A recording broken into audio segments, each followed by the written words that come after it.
The 100 Days of Darkness.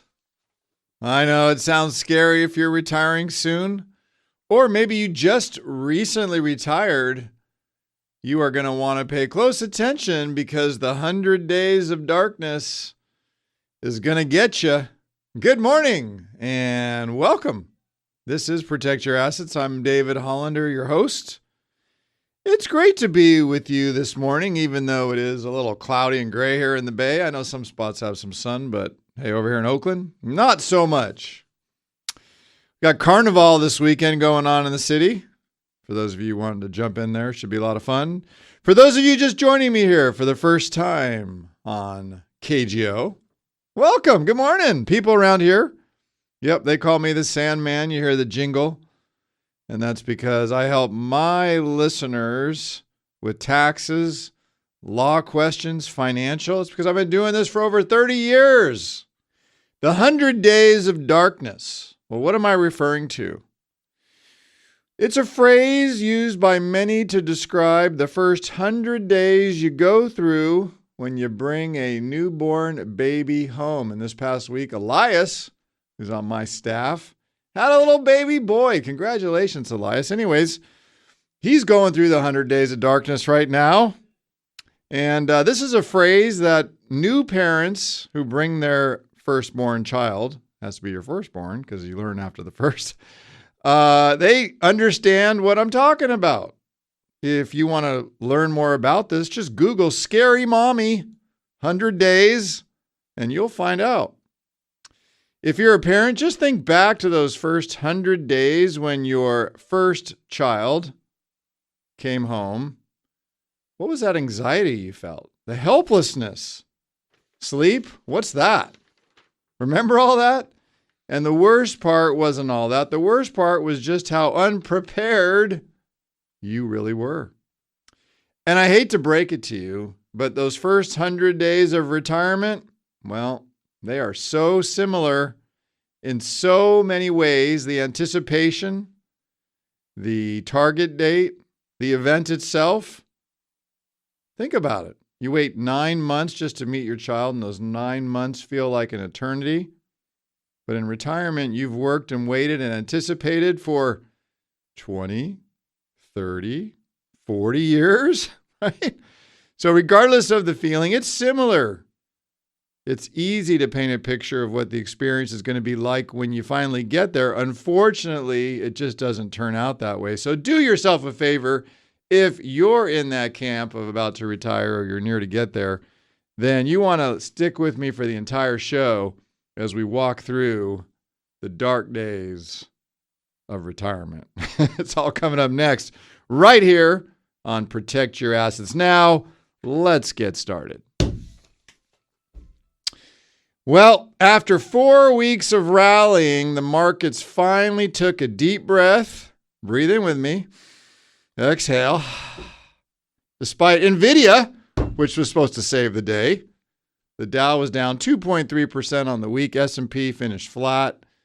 NASDAQ up a little bit, thanks to NVIDIA, 1.4%. MSC International off 0.7%. Oil down 2.3%. And bonds year-to-date down 1.6%. All right, now there's something significant happening next Tuesday. I want to bring your attention to this. And this is a little bit of a history lesson. Yeah, we can learn something today. T+1. What? Yeah, this is called Trade Date +1. This is something new that on May 28th, next Tuesday, is going to become the law when it comes to trading your securities. What am I talking about? Well, if you have stocks, bonds, REITs, MILPs, MLPs, ETPs, UITs, that's not a disease, mutual funds, municipal bonds. Why is this a big deal? And why is this a unique moment in history? Well, let's give you the history lesson first. The New York Stock Exchange, you know what that is? I've been there. Maybe you have too. Back in the day, they used to trade under a tree. Did you know that? There wasn't a big building there with security. No, it was a tree. And people would show up and they would barter hand to hand. It's the way it kind of went down back then. So the New York Stock Exchange back in 1920 would use T+1, meaning trade day plus one, where you make a trade, you have a day to settle, exchange your paper, and then you're good. Now, as time went on and as the market got busier, more trades started happening, these periods of trade dates and settlement were extended. And most folks back then struggled just with the manual aspect of trading the paper. And so the first real attempt to shorten the trade day, get this, it got up to T+5. Do you remember that back in the 80s? I do, when I first started getting in the market, and it took 5 days to settle back then. And then you remember 1987, we had that big crash out of nowhere. And then there was a report issued by Bachman that said in 1992, well, maybe we should shorten the trade date and that would avoid some of this. So they reduced it to T+3. And now we're going back to T+1. So it's full circle. It's been 100 years and we're getting back to trade day plus one. Why should you care? Well, because this has to do with your investment decision. Think about that. When you trade, do you have enough cash on hand to settle that trade? Now, coming up next, what does having a baby have to do with your retirement? Well, if you're a parent, you'll be amazed at the answer because you're ahead of everybody else. So much more to come. Keep listening right here to the Sandman. That's me on Protect Your Assets. We'll be right back.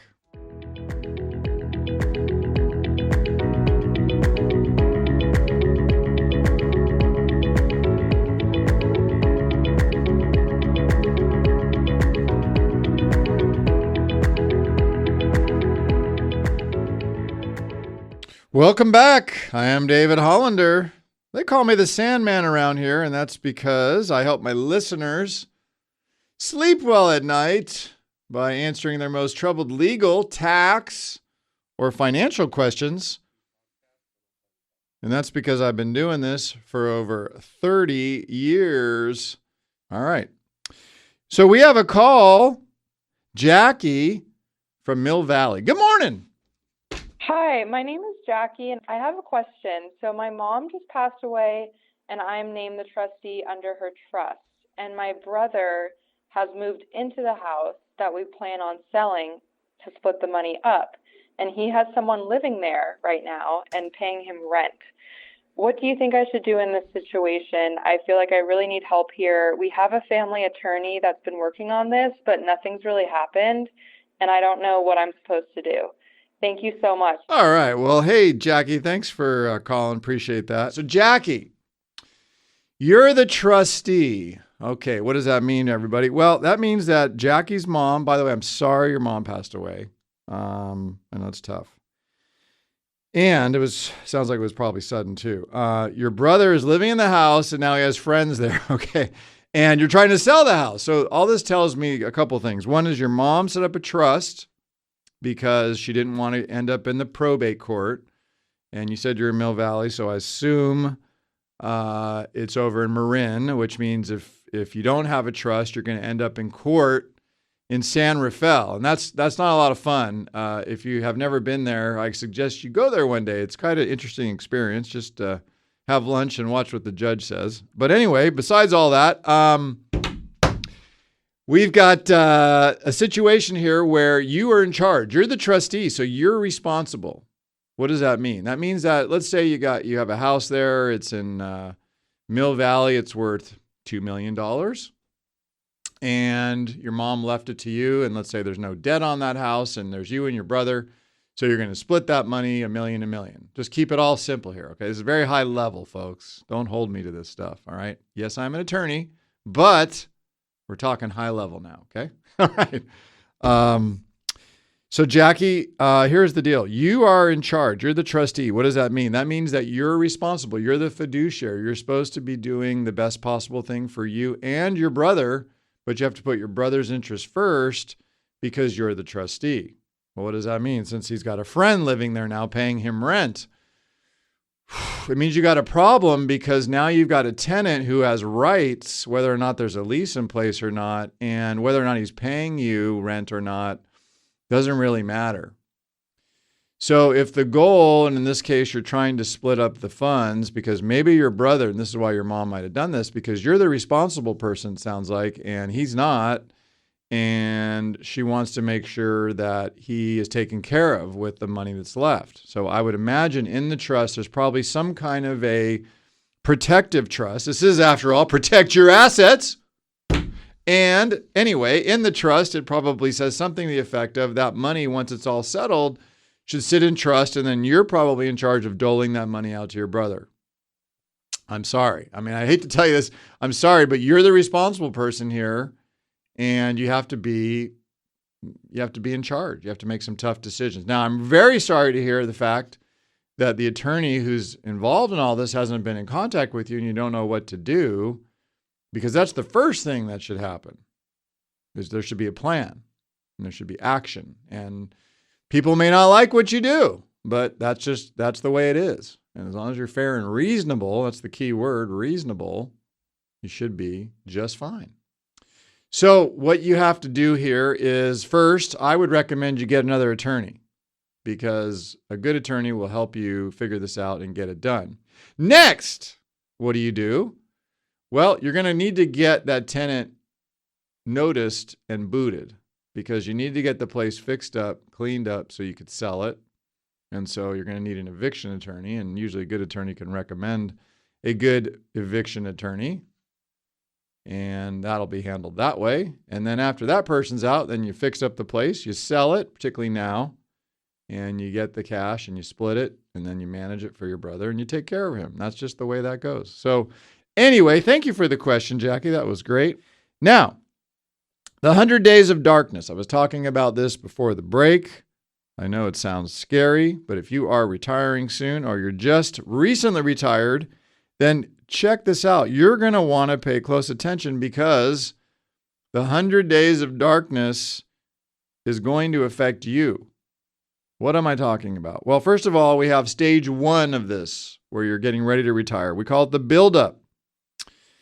And this is where you have, say, compared to a baby, having your first baby. There's hesitancy, uncertainty these early days, followed by extreme nesting, and then it's finished up with excitement and anticipation, right? In the first few months when your wife is pregnant, you start asking yourself things like, am I ready? Are we ready to become parents? Can we afford this? Do we really know what we're doing? Should we be taking classes or educating ourselves somehow? And what if it doesn't all work out? Think about those questions. Aren't those the same questions you ask yourself when you envision yourself retiring over the next few years? Strange, right? Well, they're the same questions. Do you have enough money to do this? Are you going to be okay? Do you know what you're going to do once you retire? Is there some sort of a class or workshop you can go to where you'll get more education? Once those beginning stages of the buildup passed, then you transition into this nesting mode. So if you're an expecting mom, you begin to get the baby's room ready. You finish off those projects around the house. You make those goodwill trips. You even start getting the furniture out. And for the pre-retiree, it's similar. How? Well, you might start taking inventory of your financial accounts. You may start looking at your monthly income needs, your budget. You could start interviewing a financial advisor or attending a seminar or a workshop. And lastly, the anticipation and excitement set in. You've got everything done. You feel prepared. Whether you're ready or not, that day is coming. Baby's coming. And then there's no turning back now.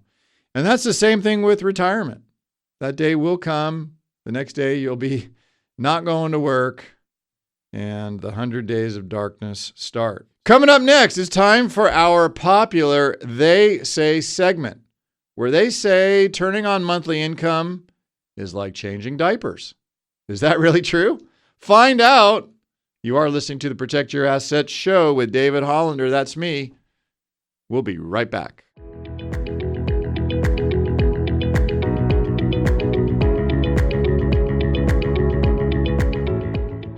Welcome back. This is Protect Your Assets. I'm David Hollander. So I am David Hollander. People around here, they call me the Sandman. And that's because I help my listeners sleep well at night by answering their most troubled legal, tax, or financial questions every week. That's because I run a tax, legal, and financial firm. Been doing it for over 30 years. The 100 Days of Darkness. I know it sounds scary. And today we're talking about the 100 Days of Darkness after you bring your baby home and how the similarities to retiring are striking. Now it's time for one of our fan favorite parts of the show, our They Say segment, where we debunk common myths, half-truths, and sometimes just bad advice that they say. All right, so here's one they say. They say when you create income off your investments, it's as simple as changing diapers. Is that really true? Well, I want to read you a story. This is right off the internet. Maybe you've seen this blog going around, Scary Mommy. Here we go. How old is your baby? Asked a woman not much older than me as I tossed 4 bars of chocolate into my grocery cart, 2 of which would be my reward for getting the baby to sleep that afternoon. Almost 3 months, I responded, blinking in the harsh light and quickly rubbing my eyes to check for crust after remembering I hadn't looked in the mirror before leaving the house. Again. It wasn't until someone spoke to me in public that I realized that in rushing around like a lunatic, getting the baby ready, I didn't even give myself a once-over. The woman nodded sagely and said, you're still in the 100 days of darkness, before commenting on how cute my little baby was. Now, this comes from a story, the 100 Days of Darkness. If you've had a baby, like my friend Elias, you've in this zone right now. If you've had a baby in the past, you can relate to that story. How easy was it for you to change your baby's diaper when you were a zombie? So if you are retiring soon or you just recently retired, you're going to want to pay attention because these 100 days of darkness are going to get you. Well, let's start out with stage 2 of this whole thing. If you missed stage 1, you can go back and listen to the podcast. Stage 2 is the event. The actual event. And boy, is it magical and scary and intense, gratifying, life-changing, all at the same time. I'm talking about having a baby. The actual act of labor. And I'm also talking about working your last day and waking up the following Monday. And instead of showering and driving into work, you do whatever you feel like doing. The actual event of retiring is a lot like climbing Mount Everest. What a journey. What a tough task. It would be quite the accomplishment to climb Mount Everest successfully, just like it is to work long enough and save enough to actually feel confident that you can retire and make it all the way through. But did you know that the vast majority of people that die climbing Mount Everest, they do it on the descent? Translation: it's actually easier to climb to the summit of Mount Everest than it is to get down.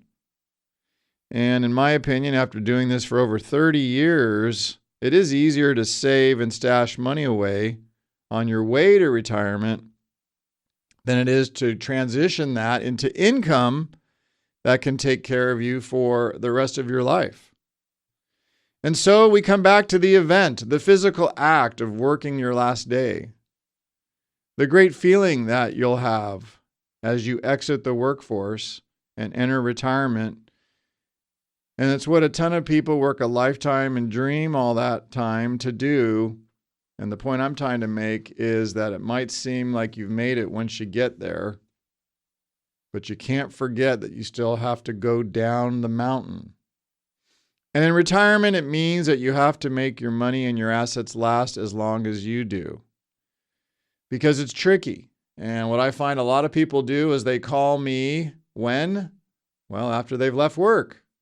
So now they're going down the other side and they're starting to feel all these things. It's not too late, of course. It's later than I'd like, but it happens. And when I think about John, for instance, who had worked 40 years and had saved all that money in his 401k account, had done a great job diversifying it, dollar cost averaging into the market, growing it to a nice sum. And then one day he pulled the plug and he walked out and realized, I have my Social Security, but that's it. And I need to create $10,000 a month of income. So how do I do that off this big chunk of money that now the markets are all-time high? What do I do?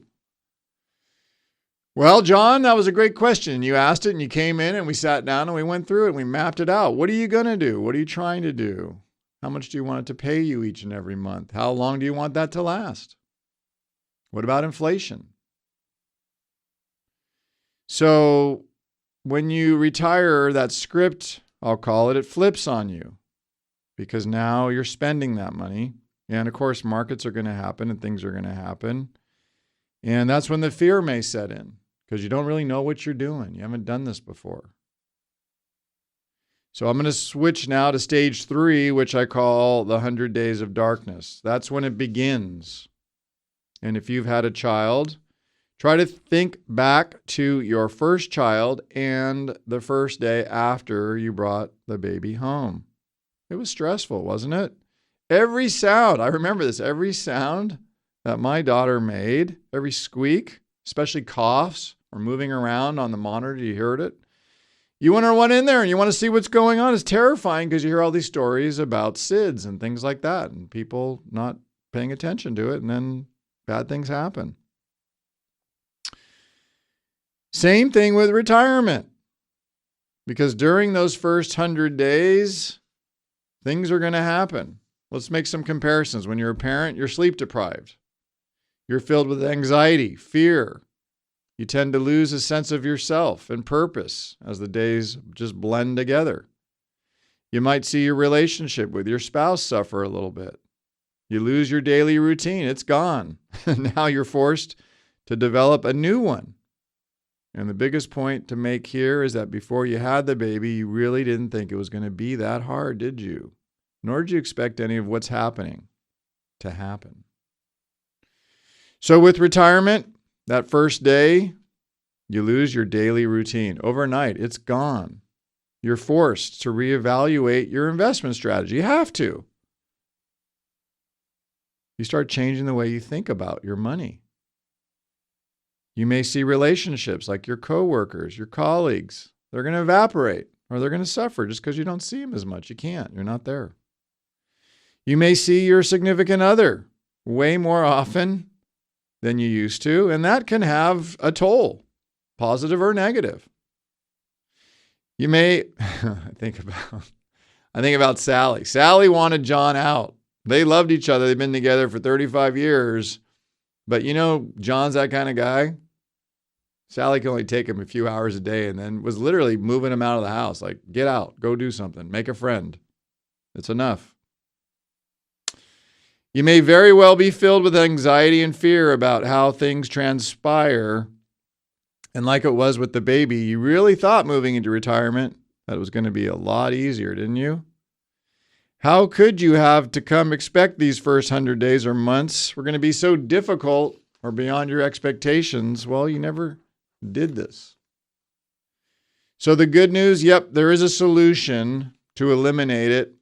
And it sounds simple, but you have to plan a little bit. It's almost crazy to think about this, but the amount of people that we meet with literally on a daily basis, the calls that come in here and I get to listen to them, hear what people say. We're right here in the Bay Area. People can just step into our office and we can talk about this. So ask yourself this question.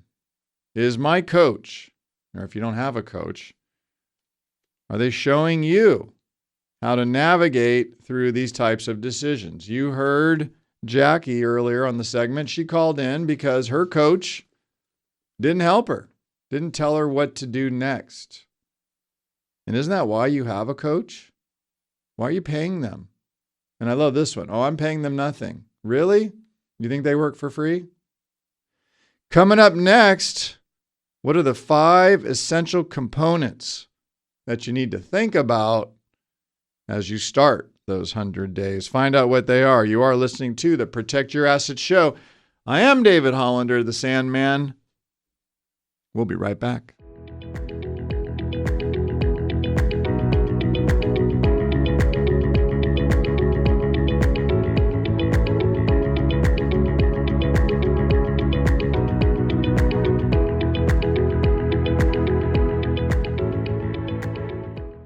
Welcome back. I am David Hollander. They call me the Sandman around here. And this is Protect Your Assets. People around here, they call me the Sandman, and that's because I help my listeners sleep well at night by answering their most troubled tax, legal, or financial questions. And that's because I've been running a firm that does all that for the last 30 years. And we're here to help you figure this stuff out. We've been talking this morning about how having a baby, bringing the baby home, your first baby, is a lot like when you retire, because those first 100 days, they call it the 100 days of darkness. Well, a lot of the same emotions and thoughts go through your head, just like that new parent who is bringing that baby home for the first time. All right, so we were talking about the 100 days of darkness. And what does it really mean? So here's something to think about if you're at or near retirement, or even in retirement in the 100 days right now. These are some actual steps you could take right now to make it a little better. Well, like what? Well, pull out a yellow pad and write some things down. These are some details that you're going to need to know.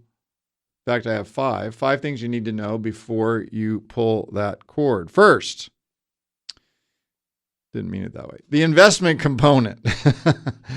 This is what everyone wants to focus on. It's important, don't get me wrong, having the right investments for what you want your money to do. It's a big deal, but you need to make sure that it's going to work. What do I mean by that? I have so many folks. I think about Larry all the time. Larry in Sunnyvale. This guy could pick tech stocks. Like he was good at it. He knew when to get in, when to get out. I hadn't seen anybody who could really do that well. He did, and he accumulated a lot of money, but it's still sitting in these tech stocks right now. Larry, you remember 2000? 2008? You think one of those days is right around the corner? And of course, you're going to need that $30,000 a month, Larry, to keep paying your bills. And you lose 50, 60, 80% of your money in a tech stock again? Well, that's what happened back then. You remember like I do. You just don't want to, even though your wife does. You get what I'm talking about? Well, Larry could move some of that money to tax-free bonds, some other tax-free alternatives that we have, not market-related, that crank out income, shift some of that burden. So I'm going to call it the social component. This is the second step. This is all about how you're going to spend your time when you're retired. You have to set aside time to develop your social life so you're prepared, because you got every day is today. It's a Saturday. And you better be doing what you want to do. Third part of this is the most important of all. It's the income component. And I don't make any bones about this. Retirement and confidence during retirement, it's all about having paychecks that are coming in, that are consistent, that are reliable, and that pay you enough and grow with inflation to cover that lifestyle that you want to be living. So you need the right investments to make sure the income is reliable. What comes next? The health component. This is number 4. Don't forget about healthcare. Healthcare can wipe you out. This past week, I had 2 calls, not good ones, where care is expensive and it's going to be a while. In fact, one of our clients said $20,000 a month to take care of mom at home. What will that do to your savings? Because Medicare doesn't cover that. 5th component, well, after you die, where does it all go? You heard Jackie call in earlier. Mom set up a trust. She meant well. She was trying to help her family. But here's the daughter who's trustee right now, doesn't know what to do. Her brother's already started trouble, moved in friends, frustrating mom's plans, of course. That's what he wanted to do. And now the sister and the brother are going to have a problem. So you need to set up the estate component, and I recommend you do it with a lawyer. Then what do? You inhale through your nose. You exhale through your mouth. And in your mind, you picture a day when you don't have to worry about what you're going to do when you leave work. You check all those boxes off. So when that day finally comes and it's over, you're sitting there going, this was pretty good. I had a good run. I'd like to give a big thanks to the Protect Your Asses team for putting together a great show today. Executive producer, network manager, Kevin Renfer. And of course, all my fabulous producers back there. Adrian, Lucas, Kyle, thank you. Because without my team, I'm just another pretty voice on the radio. Go out and make the rest of your life the best of your life.